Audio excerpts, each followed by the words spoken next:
Okay, let's see. For people joining this live stream, we are continuing our discussion of Dataset and the presentation of Dataset. So let's see how, hold on a second. I am not seeing the usual stream that I see. Let me go ahead and reset something here.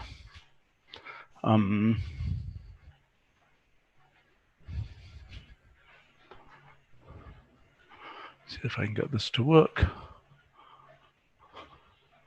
Okay, I have it. Okay, great. So things themes can affect. So is this based on our previous, is this based on my notes from last time or what? Yes, this notebook is essentially those notes cleaned up and organized. Okay, and we left off last time with Brett's comments about number formatting, which are at the bottom of the proposed themes, not the very bottom. No, that's a different issue. That's addressing. At the very bottom of what? Let's see, it would be look at. Okay, so first of all, I should save this in the appropriate place.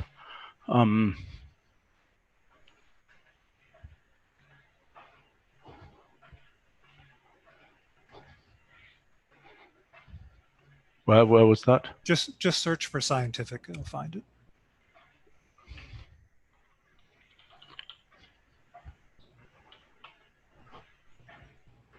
Keep going. Apparently not. Keep going. There you go. Okay.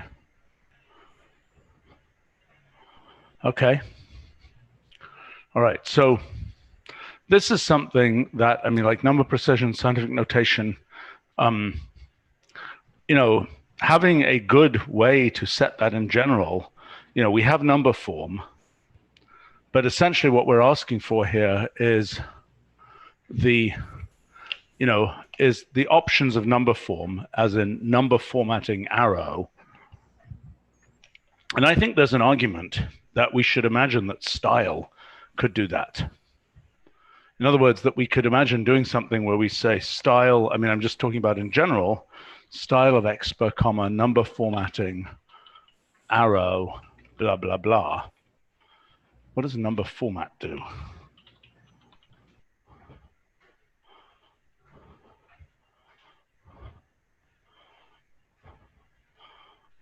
Oh, I see.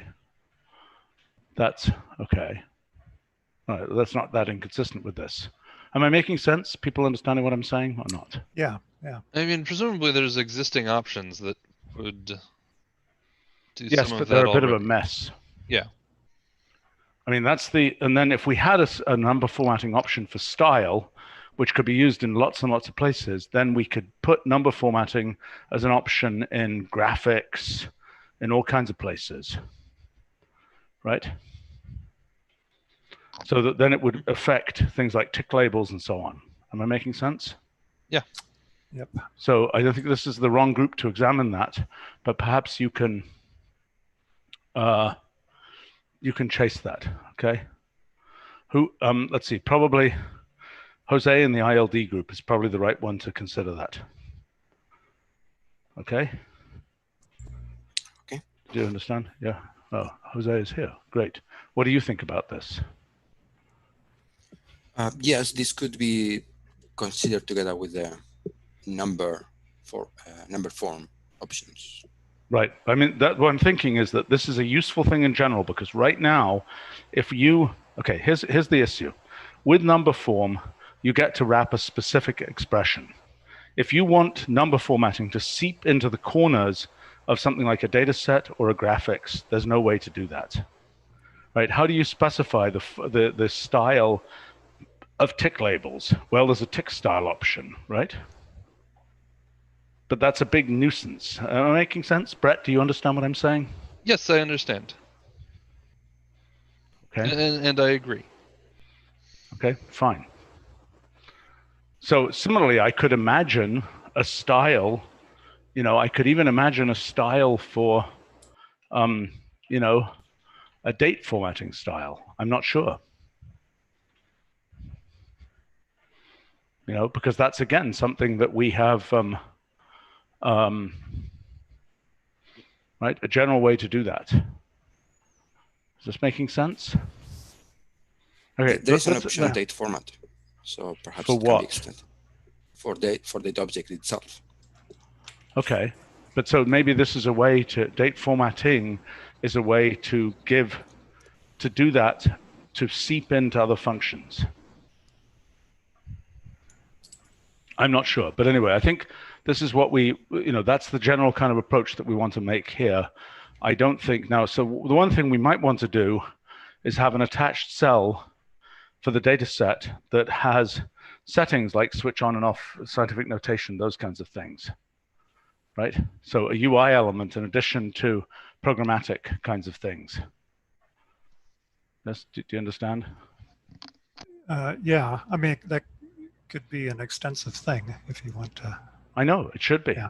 I mean, eventually we should have an attached cell for data sets. And I think Noah has a framework now, if I understand correctly, for attached cells and a way of thinking about them for a bunch of different kinds of objects. I mean, he's primarily working on drawing tools right now. Noah, is that a fair statement? I mean, would you know what to do roughly to make an attached cell for a data set? Yeah, structurally, I think so. Okay. There's the issue of how do you indicate what part of the data set you want to affect? You can't make a selection in a data set. I think this is a whole data set attached cell. There are plenty of things that are whole data set type stories. But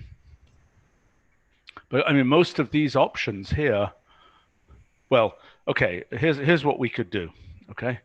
In a UI hack, in a sense, is like, it's, indicate the selection by effigy, so to speak. As in, you have, if you need to, you can have a thing which shows, in the attached cell, you can get sort of a version of the data set that you indicate so that you can indicate like a particular column or something like this. By the way, I do want to make sure that we come back in a subsequent ILD meeting to talk about Tally's suggestion about named levels in objects, which I think would first get used in dataset. Am I making sense? Do you understand what I'm saying or not? Yes. Is this like slice? I don't know what it's like. I don't know what slice is. I mean, what this is right now, if we have something like this, right, we get to name, the levels here are just 1, 2, 3, right? But we could name the elements with an association, but we don't have a way to name the levels. Do you understand what I'm saying? So this is like using row, column, and further words. I suppose so. I mean, I suppose what we want to be able to do is to be able to say somehow here, this is something like a, not a good name, but a labeled array in which it's not a good name. But, the question is, how do we put, this would be a pretty general construct that would have to be supported in lots of places. But the whole point of it is that way, instead of referring, I mean, this is relevant for our hierarchical array structures. Do you see what I'm saying? I mean, right now we can name a column, but we can't name the level that has columns on it. Do you see what I'm saying? Not entirely. Okay, let me go through it again. Okay, So see this like object for here? the planet data set, you're wanting to have moons as a label or something. Yes, but right, let me explain this. Everybody here should understand this. This here, I can get a part here, like I can say part 1, 2, 1. Okay, oops, doesn't exist. 1, 1, 2, whatever it is, right? And the length of that part specification is a level, right? So here I can say what, I must be using some prototype build here. Oh gosh, okay. I can say what is on level 2, for example, right? So this is like using names in the level spec argument. So That's instead correct. of saying map at 2, you could say map at columns. Yes, exactly. Exactly. Hans on our live stream is asking what happens if two levels have the same name. I think it's like associations. You can't do that. Probably. I don't know. I mean, there's quite a bit of semantics to work out here. Anyway, it's not really the subject of our current meeting, but we should address that in a subsequent meeting.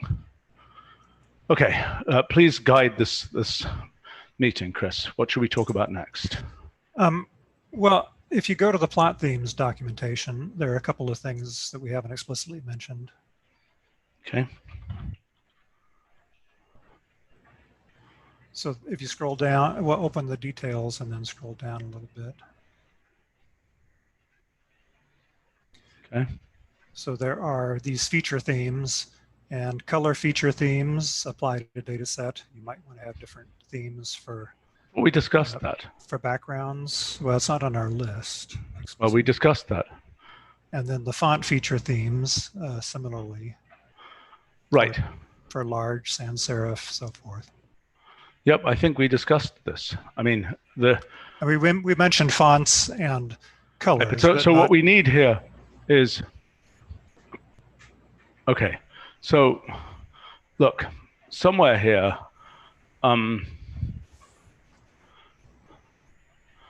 these are names. There's the question, okay, there's a couple of questions. This first is the actual settings for things. Like I want to set the borders to be green, right? So we've got a bunch of settings, and then we've got a bunch of these things that we could do with settings, but they're just a big nuisance. So we want to do with themes, right?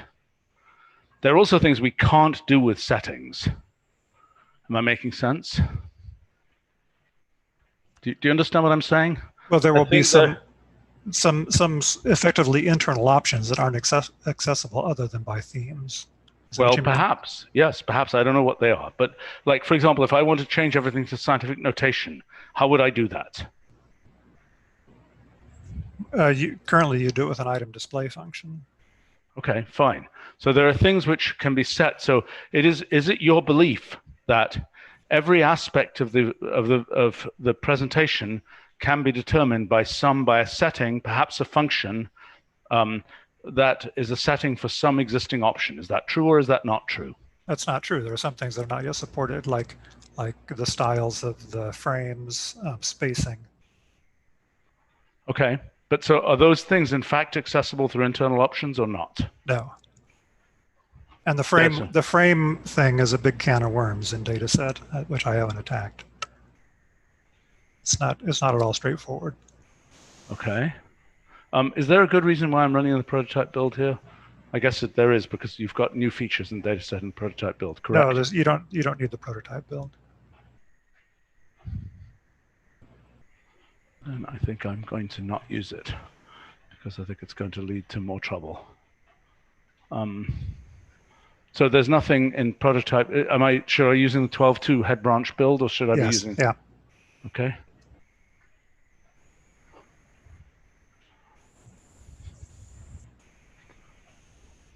Okay. So I want to make sure we understand what the objectives are in this meeting. What are they? To define the set of themes that design will go away in design. Okay. All right. So I think Tim is leading that effort. So he should say what he doesn't know yet, what he needs to know from this meeting. Am I making sense?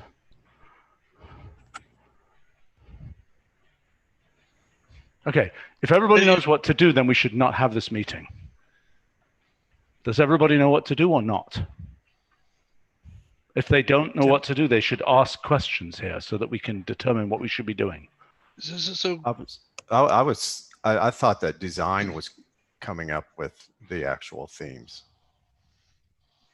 Is there anybody from design in this meeting? I'm here. I thought the opposite. That they would be based on the ones we see here, right? So the core set is the standard set we have, business, web, right? And then in addition, we need to agree to the others, but this is the basis set plus dark mode that we talked about. Yep. So translating these to data set seems like it fits Tim, unless I'm wrong here and I could assign somebody. It's probably better if Tim does it, but so maybe there's other creative themes that we could kind of help with, but we'll have to define those. So I have a couple of thoughts since the meeting the other day. And I think mostly these are questions for Chris, at least initially. So Chris, my understanding is that whether something gets displayed as rows or columns, sort of depends on what the thing is and where it is, and it's not necessarily just alternating between rows and columns. That's right. Okay. Yeah. So there's extra issues, which is the overall layout. Right. So I was thinking And that having I have a on theme the that agenda. is force rows, Okay, or rows, force... columns, or wrapping. Right, So I have an agenda, an item on my agenda for an option that lets you explicitly So where is specify. that on this agenda? It's not in here. It's not related to themes explicitly. But there's a plan for a layout option that lets you specify explicitly what you want things to be. Okay, so what would that look like? It would say dataset layout, arrow. And it would essentially be like row, comma, column, comma, row, or whatever. Is that really the words we want to use? I mean, well, probably strings. Yeah. Okay. I suppose it could also be horizontal and vertical. Yeah, that's possible. That makes more sense to me. But there's also wrapping.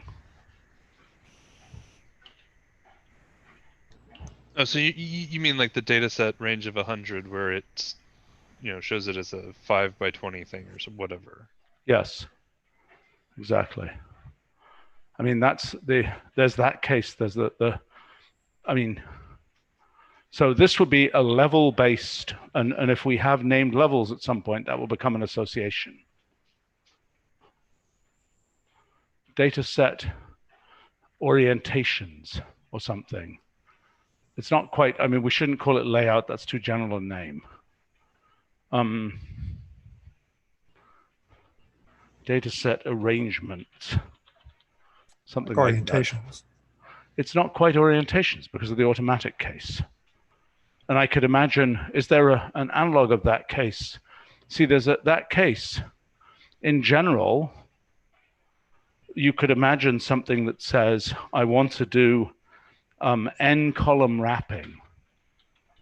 Okay, so this is, do you see what I'm saying? So the vertical is one column wrapping, right? So given what we're looking at there is, given if I say array, I mean, this is what we're talking about here. This is 3,1 matrix form, let's say. That's wrapping like that, right? But I could assume those are just successive numbers, right? I could also take this case here, right? Where I'm taking my sequence and wrapping it in pairs like that. Yeah. Right? That's the generalization. And similarly, in rows, I could have something, I could easily have a row, wrapped columns, wrapped rows also makes sense. Like, in other words, let's say I have 100 columns, right? E.g., 100 columns, and I want to show, and I want to wrap those columns. Sorry, I just realized that we have a table directions option. Can we have a look at that? Yes, that is a relevant option.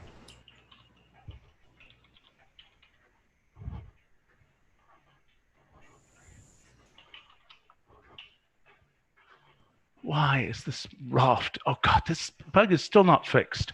Devin, could you make sure that they're aware of the fact that that bug is still not fixed? It's supposed to be fixed like 2 weeks ago. Mm-hmm.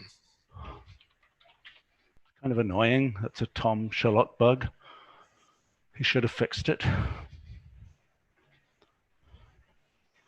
Okay. Yes, this is highly relevant. Right, this is highly relevant.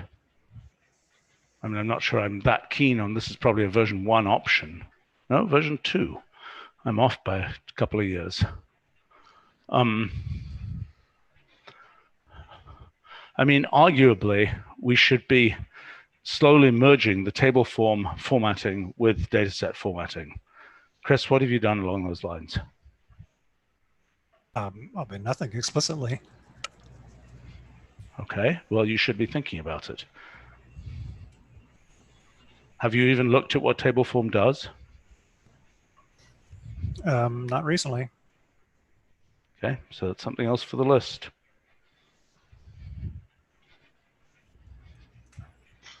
Okay, so this is clearly another thing. Whoops, this should say data set arrangement, but whether that's, right. So this is using row column.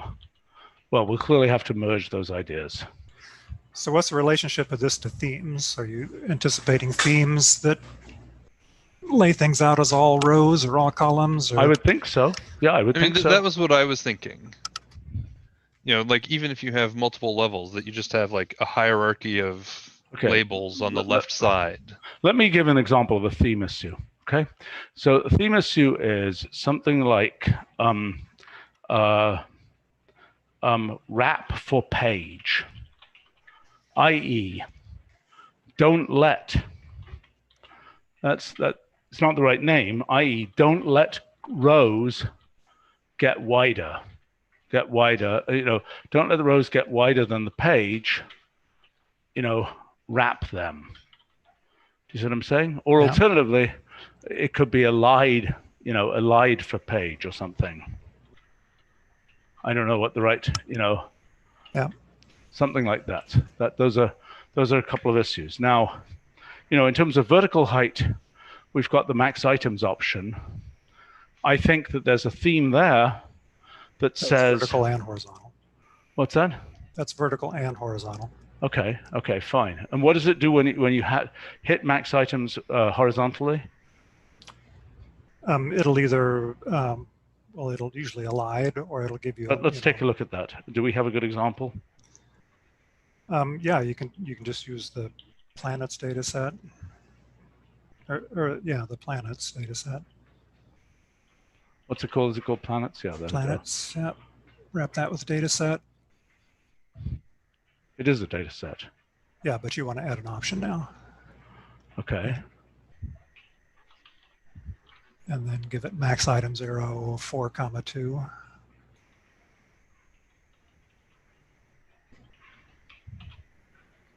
So you get scroll bars in each direction. Okay. If the max items is Explain deeper, to me why that horizontal scroll bar is not full width. Because the data set doesn't actually know the sizes of its contents. Ouchie couch. Okay. So I did actually implement that once. It's very expensive to compute, and it just bogs it down completely. We can't do it. So it just it knows the minimum column width, and it bases it on that. Okay. So one of the issues here, and this is something I'm asking kind of Noah, Christina, Tim, etc. I mean, the fact that we've got, we got 7 different kinds of arrows here with different styles and things like this. And we've also got, and also, okay, so, woo, cool, woo, woo. So if I hit this thumb, right? If I hit that thumb and I re-hit it, I'm out of place, right? Why do you extend that horizontal scroll bar? Because if I didn't, you'd ask me, why isn't the scroll bar resizing? What is the size? Is it half the height? I mean, you don't know the width, so it just bases it on. I mean, do the same thing vertically. You'll see a better example of why it resizes. Go to the scroll. You're right, and right now I am guessing you want that scroll bar to resize. Okay, so this with is like a content. window resize. What does a window do? I see. So a window, the difference is that a window doesn't have multi-scrolling. A window doesn't resize itself based on clicking a button, right? So we don't have the same issue with a window. With a window, Yes. all bets are off and the scroll bar is moved. If scrolling were not row-wise, then you could do that. You could have a fixed size. These But- are not very responsive either. I mean, that's very unresponsive. I mean, if I, and also I don't believe in this thing where you're changing the mouse cursor when. Yes, we noted that last week. Well, wait a Or last second. So meeting. this scroller,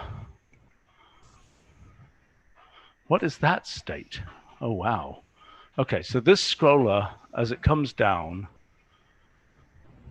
is extending.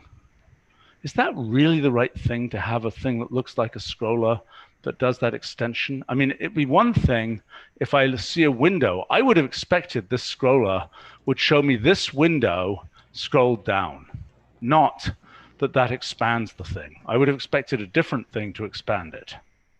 So this is doing. It's scrolling by top level rows.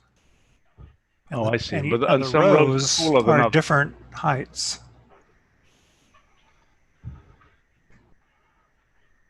Ooh, poof, poof, poof. So the issue with having smooth scrolling is that you want to format only the section of the data set you're looking at in order to have smooth if we're doing scrolling. this, it seems to me we should have little fiducial marks in the scroll bar so that you're not as surprised about the fact that it's doing this. What do you mean by fiducial marks? Well, I mean, some ticks that show what corresponds to, because in this state, right, in that state there, this is showing, what fraction, this is showing a certain fraction of the data set, right? Chink, chink, chink, chink, chink, there are 4 rows here. Right, 4 right? of 8. Yeah. Right, and so down here, we could imagine putting chink, chink, chink, 4 little dots there, chink, chink, chink, 4 little dots there. So at least when it expands, you're not as confused. I mean, what's incredibly confusing is in this state here, the dots up here are very much spaced apart, right? And the dots down here, well, the dots are presumably equally spaced within this scroll bar. Am I making sense? Yeah. Dots are always equally spaced within the scroll bar, but the scroll bar changes size. This is really weird. And I just don't get why this arrow is a different style of arrow from this one here. That's what I inherited. Those decisions were made before I came to this project. But that was before there were scroll bars. No, there were scroll bars. There's always been a vertical scroll bar. Okay, well, I don't think it's right. I mean, Jeremy, do you want to comment on this? It just looks ugly to me.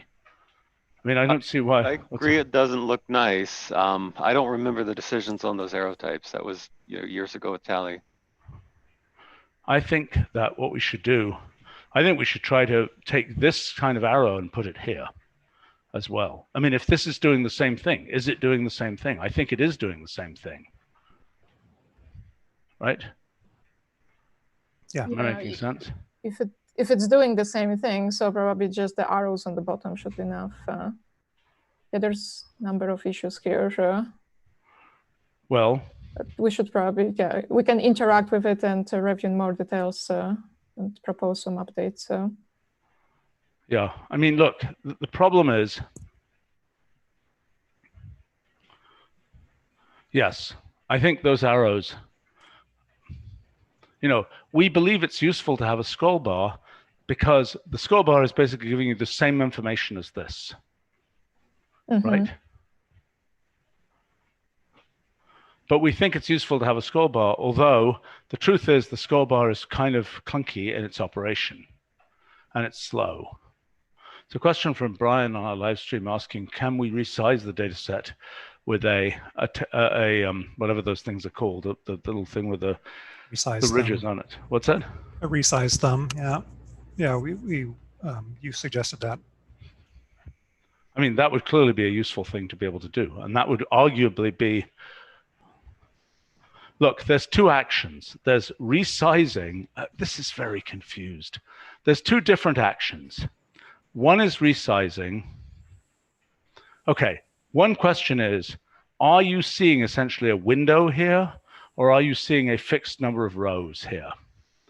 And you've made the decision that it's a fixed number of rows rather than a window onto Well, I the didn't data make set. that decision. That was made before I started on this. Well, maybe it was made for reasons that we don't now know, and they may not even be sensible. Well, one reason is you only want to format the part of the data set you're looking at. You don't want to have to format the entire data Right, set. but that's an implementation detail. I mean, yes, but right, I presume that's one of the reasons that decision was made. Okay, but fine. But we can clearly solve that problem by estimating what part of the data set we have to format, and trying to get and seeing then as we paint it, do we need to format more? It's kind of a tiled approach to formatting, right? Mm-hmm. Okay, so we have a problem here, but also what is probably missing is actually numbering of rows, because then the scrolling, it was hard to figure out what's going on with the scrolling because there is no numbering of rows. And well, we don't want to number rows. We don't want to number rows. It's ugly to number rows. But I agree that having row numbering, if we're going to label the rows with numbers down here, there's a certain argument that on hover, for example, that they should get numbers. I mean, the truth is that a data set, should look beautiful, but if you're going to interact with it, it can start having all kinds of marks on top of it, because by the time you're mousing into it, we know you want to interact with it. And so better to have, it's okay if it has all kinds of construction markings in it. I was going to say having the numbers available is useful for then doing part extraction. It is, sorts yes. of things. It is. But I mean, on hover, doing that on hover seems to me a sensible thing. And, look, what's good about the scroll bar, except it isn't good in this case, is some visual indication of what part of the data you're looking at.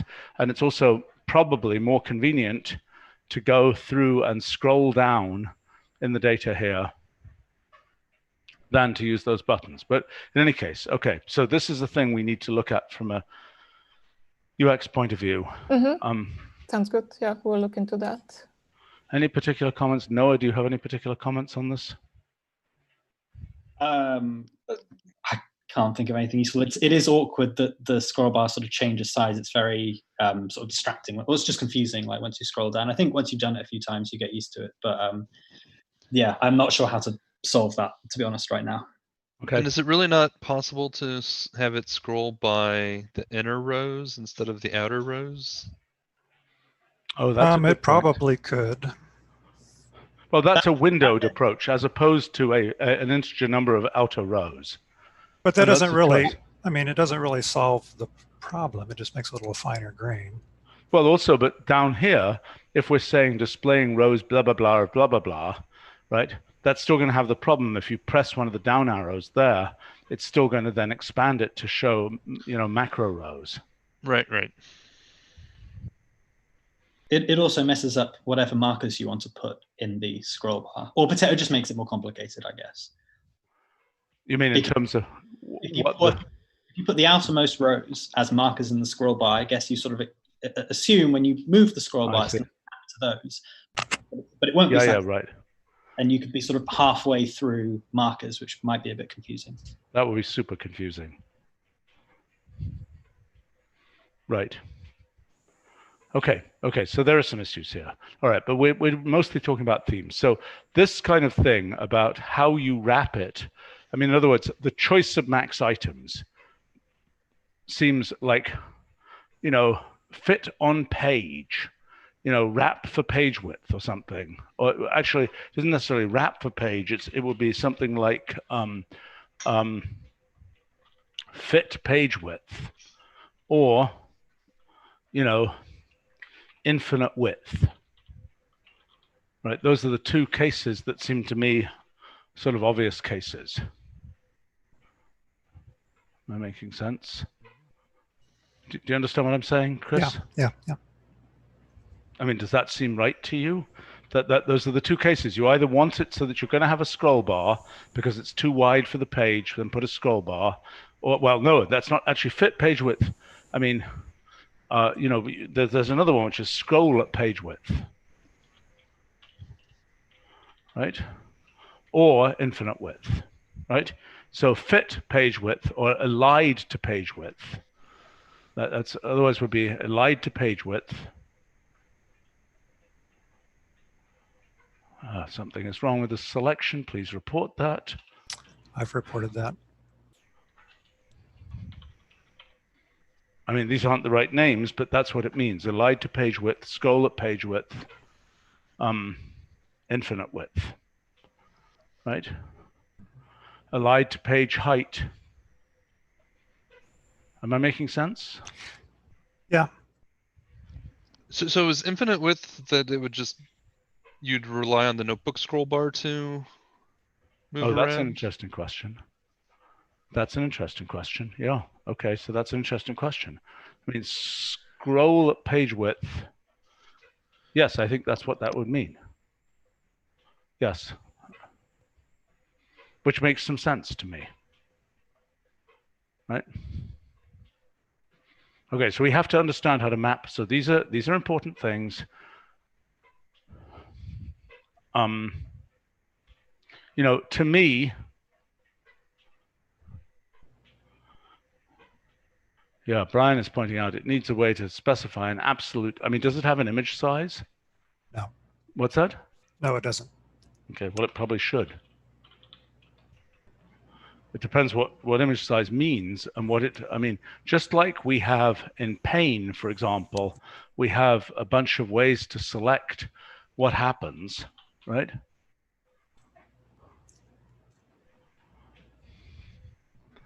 This is, how does Paint Size work? action. What's it called? Image size action, okay.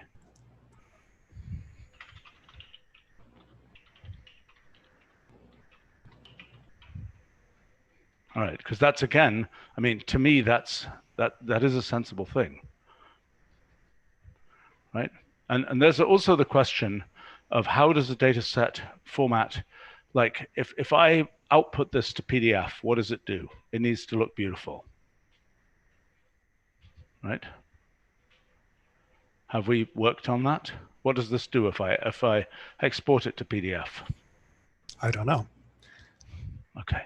I'm rolling my eyes here. I thought we were actually, you know, okay. Well, I mean, there's lots of ways you can export it. I haven't. Okay, have you done any? That's a matter of the, you know, okay, the so export code.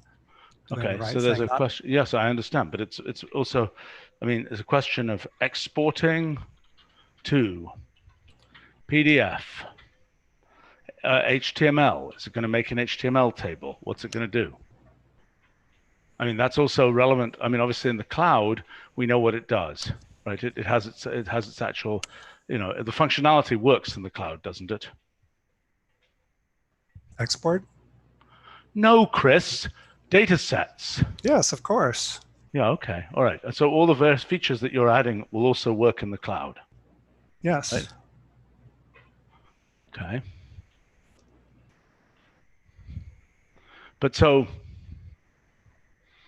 all right. So again, okay, we are running out of time here. Oh shoot, I have to go.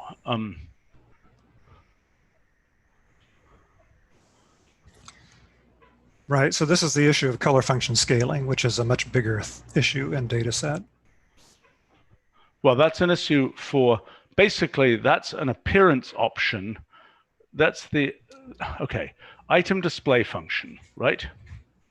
That's what you're talking about, is the item display function. Not only.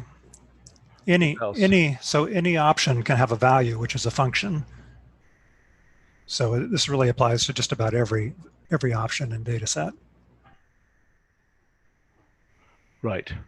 Okay, but the basic question is, does it get fed the raw data? Right. Or does it get fed? Okay, so basically what we're looking at there is what to feed the functions. Yep. Right? And so the way we've done that elsewhere is we've said, I mean, I think the right way to do that probably, okay, so there are a couple of approaches. One is to have an association with scaled versus whatever. Another is to have something analogous to our handler functions and say something like, oh boy, yeah, I mean, so that's going to have to say, see, because that's a global item display function. And you might want different things. I mean, the issue is, how do you get environmental information? E.g., you know, scale relative to every value in the data set.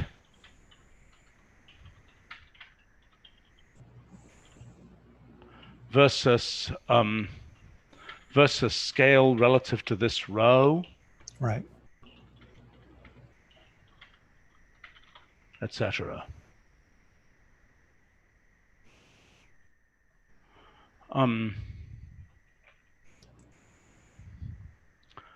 Okay, so that's the question, is how do we get, and we haven't really had this issue before because we have had color function scaling is, what is it, how does it scale? It's fed, There's only relative to? Yeah, I mean, there's only one set of there's only one data set to scale relatively to, so that issue is not an issue. Because it's a single level object. Yeah. Well, it's viewed as a single level object. I mean, an array plot, for example, we're viewed as everything is in the same kind of bucket. All the elements of the array are in the same bucket. Right. So, you know, now that I think about slot it, 1, slot 2, etc. for different, you know, like plot 3D or something. Right. But that isn't a color function scaling issue. That's not what that's doing, right? Mesh functions, you can do different levels, right? Well, I mean, so like plot 3D, the color function can take 3 arguments, X, Y, and Z. And color function scaling takes a list of, you know, trues and falses. Really? In the general form. I didn't know that. Okay. Well, that's a model for this, right? Because that... Yeah, I've outlined, so now that I think about it, option 1 that I presented here is not going to work. So option 2 is really the only option. And I have the outlines of how this option should work. It gets a little bit messy, but I think at the top level, which most people will use, is pretty intuitive. I can flesh that out and we can talk about it at another meeting. Okay. All right. Okay. Okay. But so I didn't know that the color function scaling, whether the scale argument I of the color function. Interesting. Okay. So that we're going to have to do something like that. Yep. And here, this is very, very weird. This is saying whether to scale the things for that. Yes, but I think it's necessary. Otherwise, you're limited to either scaling for everything or not scaling for everything. Well, the other possibility would be to have an association be the thing that is fed to the item display function that includes both scaled and unscaled cases. Well, but then how do you tell it what to scale relative to? Yeah, I understand that's an issue. I mean, I don't know how many choices there are. Whether, you know, it's basically scale relative to this level. Oops, well, essentially, it can be any path in the data set can specify a scaling set. It could, but I think we can, well, yeah. I mean, I think by that level of non-uniformity, I think you should put different data in your data set.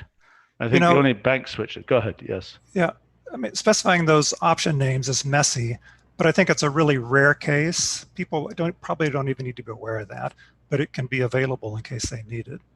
Right. In the usual case, you would just specify a path and true or false. I have to run, unfortunately. See you guys. Yeah. Sorry. I'll flesh that out. Right. All right. Thanks, guys here. Thanks, guys. People. Do we know who's going to work on this now? Okay, I'll let you guys talk about this. I've got to go.